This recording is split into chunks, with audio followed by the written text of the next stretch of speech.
नमस्कार। Supreme court ने आज ईडी की याचिका पर सुनवाई करते हुए ममता बनर्जी, राज्य के डीजीपी, कलकत्ता के पुलिस कमिश्नर और बाकी पुलिस अधिकारियों को नोटिस जारी किया है। दरअसल इस मामले में ईडी का आरोप ये था कि आईपैक पर रेड के दौरान ममता बनर्जी और राज्य के वरिष्ठ पुलिस अधिकारियों ने उसकी जांच में बाधा डाली। आज सुप्रीम कोर्ट ने अपने आदेश में ये कहा कि ये मामला बेहद गंभीर है।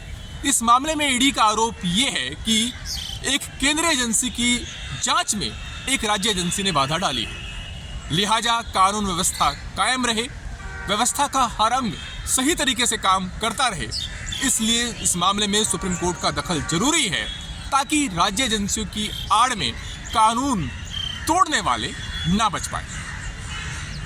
कोर्ट ने कहा कि इस मसले पर विस्तार से सुनवाई की जरूरत है क्योंकि इस मामले में कानून के बड़े सवाल जुड़े हुए हैं। इसके साथ ही कोर्ट ने यह भी कहा कि एक केंद्रीय एजेंसी को किसी पार्टी की चुनावी गतिविधियों में दखल देने का कोई अधिकार नहीं बनता, लेकिन अगर एक केंद्रीय जांच एजेंसी सही नियत से अपनी जांच को आगे बढ़ा रही है तो फिर चुनावी गतिविधियों का बहाना लेकर के उसकी जांच में भी बाधा नहीं डाली जा सकती। बहरहाल सुप्रीम कोर्ट में ईडी की याचिका में जो सवाल उठाए गए थे, अब उन पर इस मामले में जो रेस्पोंडेंट बनाए गए हैं ममता बनर्जी और राज्य के डीजीपी, पुलिस कमिश्नर, उन सबको जवाब दाखिल करना है। इसके लिए कोर्ट ने उन्हें 2 हफ्ते का वक्त दिया। इसके साथ ही कोर्ट ने यह भी कहा है कि इस मामले में जो रेड पड़ी थी उस जगह के सीसीटीवी फुटेज बंगाल पुलिस संरक्षित रखेगी, उनके साथ कोई छेड़छाड़ नहीं होगी। इसके साथ ही इस मामले में ईडी के अधिकारियों पर जो एफआईआर दर्ज की गई थी बंगाल पुलिस की तरफ से, उस पर भी कोई आगे कार्रवाई करने पर सुप्रीम कोर्ट ने रोक लगा दी है। यानी उस एफआईआर के आधार पर बंगाल पुलिस ईडी के अधिकारियों के खिलाफ कोई गिरफ्तारी जैसी कार्रवाई नहीं कर सकती। आज सुनवाई के दौरान ईडी की तरफ से एसजी तुषार मेहता पेश हुए।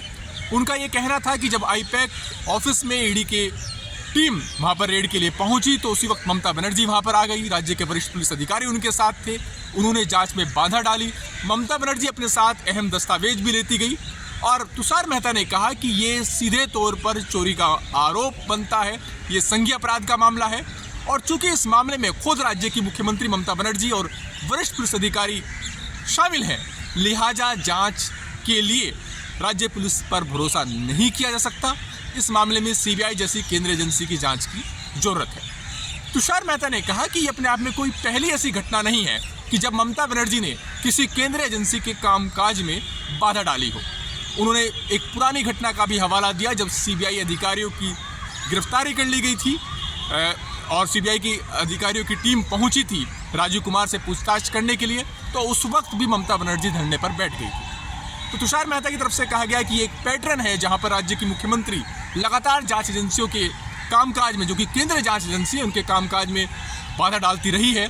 लिहाजा सुप्रीम कोर्ट के दखल की जरूरत है ताकि केंद्रीय एजेंसियों के जो अधिकारी हैं उनका मनोबल कायम रहे और फिर से ऐसी घटना ना हो।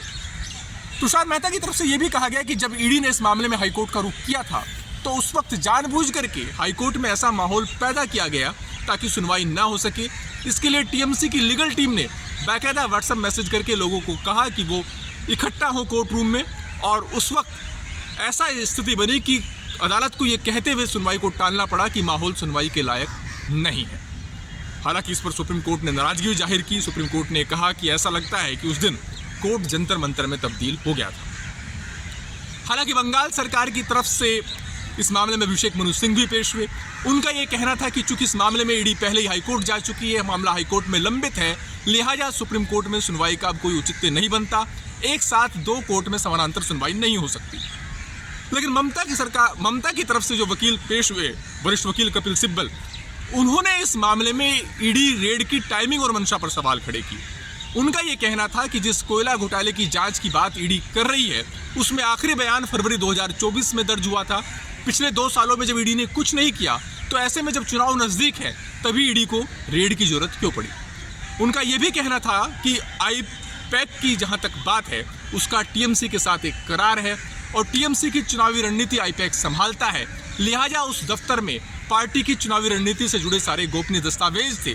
तो ऐसे में उन दस्तावेजों की, उन अहम जानकारियों की को संरक्षित करवाना ये खुद ममता बनर्जी की जिम्मेदारी बनती है और ममता बनर्जी उस वक्त जो पार्टी दफ्तर पहुंची थी वो एक सूबे के मुख्यमंत्री के तौर पर नहीं बल्कि टीएमसी के अध्यक्ष के तौर पर पहुंची थी, ताकि पार्टी की गोपनीय जानकारी बाहर ना जा सके।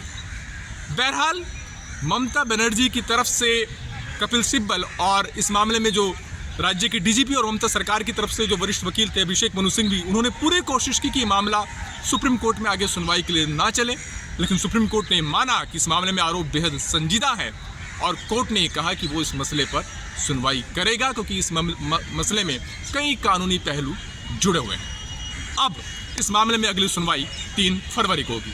नमस्कार।